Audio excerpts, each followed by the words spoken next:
Assalamualaikum. My name is Namira Ruzaini, and today my colleagues and I will be presenting on some of the results of our research on how educators are handling teaching during Malaysia Movement Control Order. Firstly, in the wake of social distancing and its attendant the COVID-19 disease, every living human being in this world are expected to follow the new rules revolving around the new norms. As a student during this pandemic, I have been struggling, but I cannot imagine what it is like for our teachers to change their whole teaching system to accommodate not only for themselves, but also for their students. Today, the questions I have been longing to ask shall be answered by my favorite high school English teacher, Teacher Eileen. Well, definitely getting all my students to join in the class. I think there are many setbacks. Firstly is some of my students do not have internet connection, good internet connection.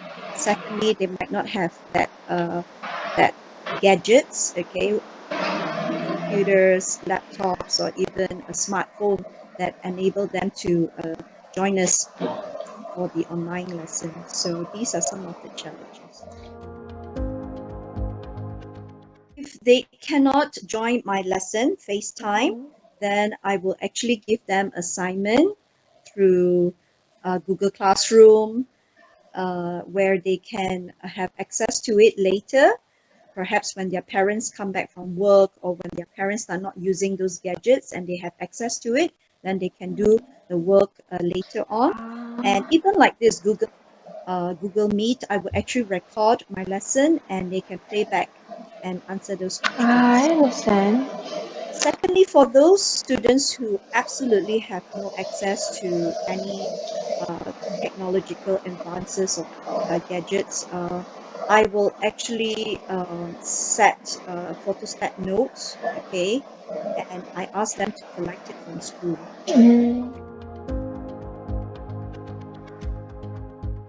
I think for me personally, because my children are quite young, so when the whole family uses the internet, okay, so Yes. I have two daughters. I cannot imagine other teachers who may have a larger family. Yes. Every child will need to find their own space, because it can be quite loud because I'm teaching. And then either they put on headphones, their earplugs, and yep, when lesson goes on simultaneously, and my younger ones needs a bit of assistance. Thank you, Namira. With education worldwide being thrown into this era by coronavirus, most educators are being forced to teach their students from home. However, no one signed up for distant teaching, but in true teacher style, it is time to throw the lesson plan out of the window and make the best of a bad situation. Yet, there is no doubt that everything has its challenges. And in relation to Namira's videos, I have also interviewed one of my beloved school teachers, which answers the questions: what challenges do educators face during the online distance learning (ODL) to educate and deliver the lesson to the students effectively? Let's find out.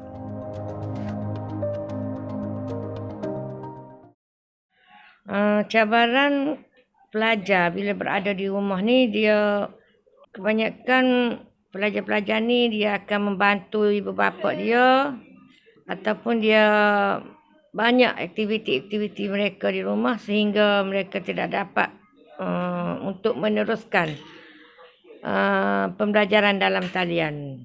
Selain itu, kepribadian murid itu sendiri. Apabila guru-guru memberikan mereka modul di sekolah dan diminta ibu bapa datang mengambil modul tersebut, kebanyakan mereka tidak dapat datang atas sebab-sebab waktu kerja, kesibukan masa untuk mengambil modul-modul yang kita letakkan di sekolah. Itulah cabaran-cabaran yang kita hadapi di musim COVID ni. Many thanks to Namira and Nick for the insightful report on the challenges educators face when it comes to teaching during the MCO. Nevertheless, I believe educators do not get enough credit for the credit hours they put in to ensure their students get through the semester. From my observation, there are a lot of educators who are not used to the online learning system, especially those who are older. However, they try their best to utilize the tools and devices to ensure a smooth learning experience for their students. Even though there are many challenges, there is always a silver lining as there may be some advantages to this virtual way of teaching. Thus, recently I got a chance to interview one of my respected teacher, Madam Ashkin, and we got to talk about the strength of teaching online. Let us hear what she says. Okey, kalau kelebihan dia memang dari satu cara je kita boleh interaksi terus dengan maklumat tu kita boleh dapat dengan pantas. Kan? Itu satu. Lepas tu dalam masa yang sama kita boleh tingkatkan lagi kita punya IT punya knowledge lah kot. Mungkin selama ini tak pernah guna sangat Google Classroom ke, so boleh tingkatkanlah pengetahuan dari segi situ. Itu antara kelebihan. Lepas tu mungkinlah boleh dikatakan macam mana, mungkin kita kat rumah kan, work from home, so taklah kena ke sekolah, kena balik rumah, kena ambil anak ke, so masa tu dapat dijimatkan kot. Saya rasa antaralah kelebihan tu. Okay. Thank you, Maizatul, for the information given. Based on my observations and investigations, I have to agree with what Maizatul had mentioned just now. The part where teachers are struggling with online classes, mostly to them who are in the group of veterans. Although it is quite challenging for them since this technique is a whole new experience, they are still able to look on the bright side. Just like my teacher, Sir Noliza, who I had recently interviewed. Let's take a look at what advantages that he managed to gain from online classes. Well, since online classes are limited to 2 subjects per day, okay, because there's a SOP that says that the maximum amount of time for students to go online during this PKPB is 4 hours. So we have given 2 hours each per subject. So they have more time on their own. Whatever exercises that we give, they can do during that extra hours, compared to the normal classes where they have to go to school as early as 6 o'clock and only reach home at 3:30. So everything must be done in school. So I think one of the advantages of online classes is that they have more time to work according to their pace. Okay, and number 2, whenever there is a problem, a teacher suddenly had to go to a meeting. So if those period clashes with the meeting, so teachers can always reschedule them. Okay, compared to school, the timetable is there already. Okay, it's fixed on that day. So for online classes, teachers and students, they can always reschedule their meeting. So even if a student miss a class, they can also request for the teacher to repeat the lesson with them in whatever manner that is optimum for both of them. I think that virtual class is more flexible. Since online classes require new skills, okay, I've been developing my skills from time to time, and I find that there are new things that I can do, especially in the manner of how I'm going to conduct the classes. The preparations is more detailed. Thank you, Maizatul and Nadiah, for the informative report. Moving on, we all know that human beings have more flaws than strengths, and teachers are no exception, especially during these unprecedented times. As a student, I am very self-aware about my own capabilities and lackings when it comes to online learning. Thus, I am very intrigued to understand more about an educator's perspective on their personal weaknesses when it comes to teaching during MCO. Hence, a question that I asked my interviewee was, what is the most prominent weaknesses that you have when it comes to online teaching, and how did you overcome it? Let's take a look at her answers. The weaknesses of the online classes. The first one I will say is assessment. we are not yet competent in handling assessment questions, whether our students' integrity, trustworthiness, whether they don't cheat in the exams. Okay, one way to overcome that is to opt for more reliable assessment apps like exam.net, where it monitors every move the student makes during an exam. The second one is noise pollution.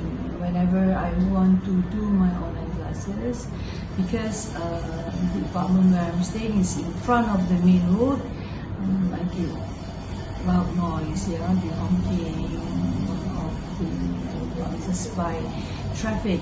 And how I overcome it is I will grab my car keys and head to my office, where I will lock my door, and it's very quiet and I can conduct my classes in peace. And of course, having a good headphone helps a lot. And the third weakness is the apps that we are using, Microsoft Teams. Yeah, there were times when students have problems, technical problems, difficulty to joining the class. Then ways to overcome that. I think lecturers should be aware that they have other options like we have Zoom, we have Google Meet and WebEx, and I had to go to Zoom. It's just that Zoom allows only 40 minutes and you automatically ends the class and we have to come online again. Those are the three weaknesses of online classes: assessment, the noise pollution, and also the apps that we are using. Thank you. To summarize, teachers also have a lot to say when it comes to the challenges, strengths, and weaknesses of teaching and learning during MCO. It is now clear that both teachers and students are struggling during this pandemic. Thus, as students, we need to carry our responsibilities dedicatedly and give cooperation to our teachers who are doing their best to educate us. Thank you.